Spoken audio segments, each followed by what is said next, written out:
Assalamualaikum warahmatullahi wabarakatuh. Salam Rahayu, Rahayu, Rahayu. Jumpa lagi dengan saya di channel Edi Seluler Tutorial. Di kesempatan kali ini ada servisan handphone yaitu Samsung A750 atau Samsung A7 2018. Ini kondisinya backdoor sudah terlepas ya teman-teman, karena sebelumnya sudah pernah diperbaiki, namun belum diketahui untuk kerusakannya teman-teman. Kita akan coba untuk membongkar dulu dan lalu kita akan coba untuk pengecekan. Oke, kita buka dulu untuk di bagian bezelnya, dan sekarang kita coba untuk lepas konektor soket baterai. Kita cek dulu apakah mesin short atau tidak teman-teman. Oke, setelah kita cek mesinnya tidak short ya teman-teman, dan kita coba untuk cek terlebih dahulu menggunakan USB dokter atau USB tester, yaitu untuk mengetahui ampere yang masuk ke dalam handphone. Oke, untuk ampere yang ada di bagian USB tester itu menandakan 1, lebih, yang seharusnya handphone ini bisa terkoneksi dengan baik. Jadi untuk pengisian cas harusnya normal, namun untuk handphone ini tidak tampil layarnya teman-teman. Oke, sekarang kita coba untuk pengecekan lebih detail lagi, yaitu untuk kita cek di bagian soket konektor LCD nya dan juga fleksibelnya, karena LCD nya ini masih utuh, tidak pecah, namun layarnya tidak tampil teman-teman. Oke, jadi kondisinya sudah kita cek. Kita coba untuk cek lebih detail di bagian soket konektornya. Ini adalah bagian soket konektor yang ada di fleksibel. Ini kondisinya masih bagus, utuh, dan tidak ada korosi serta tidak ada yang robek. Dan juga di bagian ini adalah soket konektor yang ada di bagian PCB, juga masih bagus teman-teman. Kita bongkar dulu untuk di bagian mesinnya. Kita cek, belum pernah servisan sama sekali dan belum pernah kena air, jadi kondisinya masih bersih. Selanjutnya, daripada penasaran, kita coba untuk membongkar LCD nya dulu, karena LCD ini menggunakan layar Super AMOLED ya teman-teman, jadi harus ekstra hati-hati untuk membongkarnya. Kita bisa memanasi LCD dulu menggunakan separator ataupun menggunakan blower. Dan untuk memasukkan mikanya, jadi harus kita cari celah dulu agar tidak bikin cacat atau rusak di bagian LCD. Meskipun LCD ini tidak tampil gambarnya, tetap pembongkarannya harus dilakukan dengan hati-hati teman-teman. Oke, setelah kita buka LCD nya, kita cek. Yang saya curigai ini mungkin ada bagian fleksibel yang kemasukan air atau tidak. Ternyata LCD nya masih bersih teman-teman. Oke, kita cek lebih detail. Kita coba untuk perdekat lagi di bagian fleksibelnya. Ternyata saya cek ini, saya lihat tidak pernah kemasukan air sama sekali. Jadi kondisinya masih bersih, atau kemungkinan ada kerusakan di LCD. Jadi daripada penasaran, kita coba untuk siapkan LCD yang baru. Ini LCD dengan merek Vidic ya teman-teman. Mungkin kalian sebagai sebagian teknisi mungkin sudah pernah melihat atau pernah mencoba dengan kualitas Vidic ini. Oke, seperti itu kondisi LCD yang merek Vidic untuk Samsung A750 atau A7 2018. Kita coba untuk bandingkan dulu teman-teman dengan LCD yang original AMOLED. Kalau di bagian atas mungkin hampir mirip, dan sekarang kita cek di bagian perbedaan di bagian bawah. Perhatikan di bagian fleksibelnya. Untuk fleksibel yang original sama LCD yang KW merek Vidic jelas berbeda ya teman-teman. Dan juga ada perbedaan di bagian list paling bawah atau list bagian kaca touchscreen yang paling bawah. Kalau kita bandingkan, itu ada bagian yang perbedaannya sangat jelas sekali, yaitu di bagian lebar dari kaca touchscreen. Di bagian bawah itu lebih lebar yang LCD KW merek Vidic, sedangkan untuk LCD yang original sangat kecil dan tipis untuk listnya. Dan juga untuk ketebalannya otomatis tipis yang AMOLED yang originalnya. Sedangkan untuk LCD ini sekarang kita coba untuk presisikan ke bagian frame. Ini agak ada kerenggangan, meskipun kerenggangannya cuma tipis dan sedikit ya teman-teman, karena masih ada stiker warna biru di belakang LCD.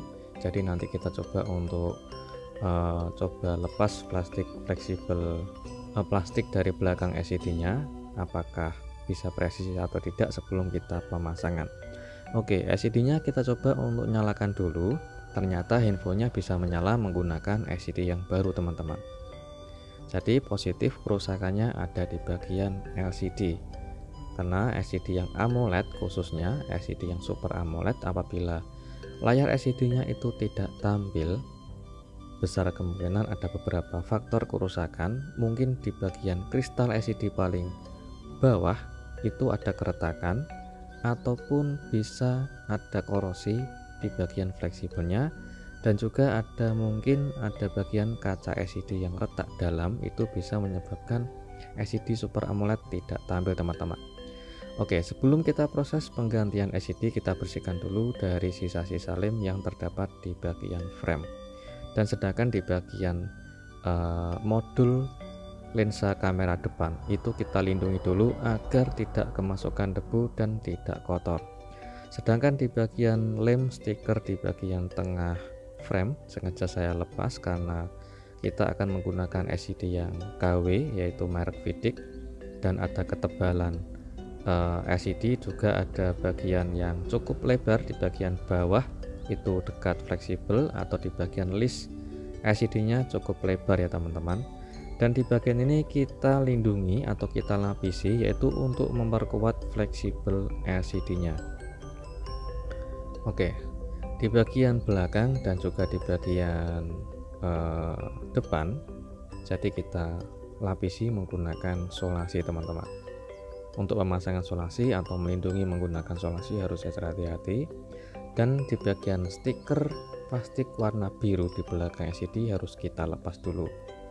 Oke, di bagian ini saya menggunakan yaitu solasi double tip berbentuk busa, yaitu sengaja saya kasih pengaman atau saya letakkan di bagian posisi di bawah fleksibel LCD, karena di bagian bawah LCD itu untuk di bagian frame atau list pada kaca touchscreen itu sedikit lebar, yaitu tujuannya agar tidak mudah rusak saja. Sedangkan di bagian ini saya menggunakan solasi tipis warna hitam atau double tip warna hitam, yang tujuannya ini adalah untuk menutupi cahaya LCD di bagian samping. Karena kita menggunakan LCD yang KW, otomatis kualitasnya menggunakan layar IPS, bukan AMOLED ataupun bukan OLED ya teman-teman. Kalau AMOLED ataupun OLED, kualitas yang original ataupun yang OLED itu bahannya langsung kaca, bukan lapisan lagi seperti IPS teman-teman. Karena menggunakan layar OLED ataupun AMOLED itu jelas beda. Yang OLED atau AMOLED itu sangat tipis karena bahannya langsung kaca tanpa menggunakan lapisan lagi. Oke, setelah kita lapisi di bagian LCD yang KW, kita gunakan lem secukupnya saja di bagian frame, karena untuk di bagian frame ini cukup lebar ya teman-teman. Jadi kita bisa kasih lem ke bagian framenya dulu. Berbeda sama pemasangan LCD seperti biasanya, saya menggunakan lem di bagian list pada kaca touchscreen atau di bagian LCD nya dulu.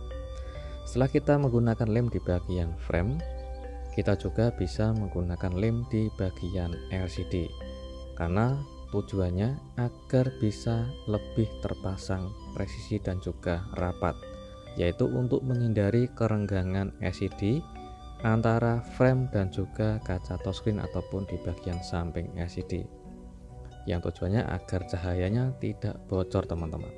Oke, setelah kita pasang LCD-nya, kita presisikan, dan sambil kita menunggu lemnya kering, kita bisa sambil merakitnya, yang tujuannya untuk mempercepat pengerjaan teman-teman. Oke, kita coba sambil menyalakan handphonenya untuk memastikan LCD ini masih tampil ya teman-teman. Oke, selanjutnya kita tinggal perakitan handphonenya, yaitu untuk proses pemasangan backdoor atau tutup belakang. Kita bisa menggunakan lem secukupnya saja dan juga kita bisa menggunakan teknik menambahkan lem yang tujuannya di bagian yang tertentu agar tidak mudah kemasukan air apabila suatu saat handphone kemasukan air, agar tidak merembet ke bagian dalam mesin teman-teman. Oke, setelah kita pasang backdoornya, kita bisa menggunakan gelang karet sebagai perekat pemasangan LCD ke frame dan juga pemasangan backdoor. Oke, untuk LCD-nya masih tampil ya teman-teman.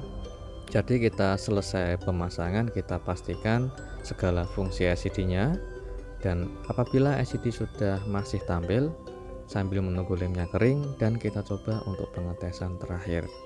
Oke, setelah lemnya kering, kita buka gelang karetnya dan kita cek kembali, yaitu tingkat kepresisian pemasangan LCD dan juga backdoornya.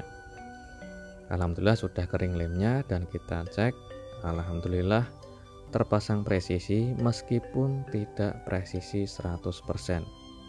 Yang penting kita bisa berusaha mengerjakan dengan semaksimal mungkin meskipun kita menggunakan LCD yang KW yang cukup lumayan tebal teman-teman. Alhamdulillah pemasangan sudah selesai, dan kita cek ulang untuk kualitas LCD-nya. Apakah ada flek warna putih ataupun ada cacat seperti di LCD atau tidak, jadi kita harus cek terlebih dahulu. LCD-nya masih bersih, putih, dan tidak ada flek sama sekali. Terpasang rapi dan presisi. Kita cek untuk kualitas gambar kamera depan dan juga kamera belakang. Untuk hasil kamera belakang ini cukup sangat jernih dan bersih meskipun menggunakan LCD yang KW yang cukup tebal dengan merek Vidic. Jadi untuk kualitas LCD-nya kalian yang bisa menilai sendiri kualitas yang apa yang akan kalian gunakan apabila mendapatkan kerusakan di LCD atau penggantian LCD Samsung A750 atau A7 2018. Kalau menurut saya untuk gambarnya cukup lumayan bagus teman-teman. Kalau kepengen presisi lagi bisa menggunakan kualitas OLED ataupun yang original AMOLED, tapi harganya cukup lumayan mahal.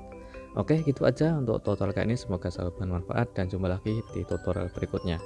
Assalamualaikum warahmatullahi wabarakatuh.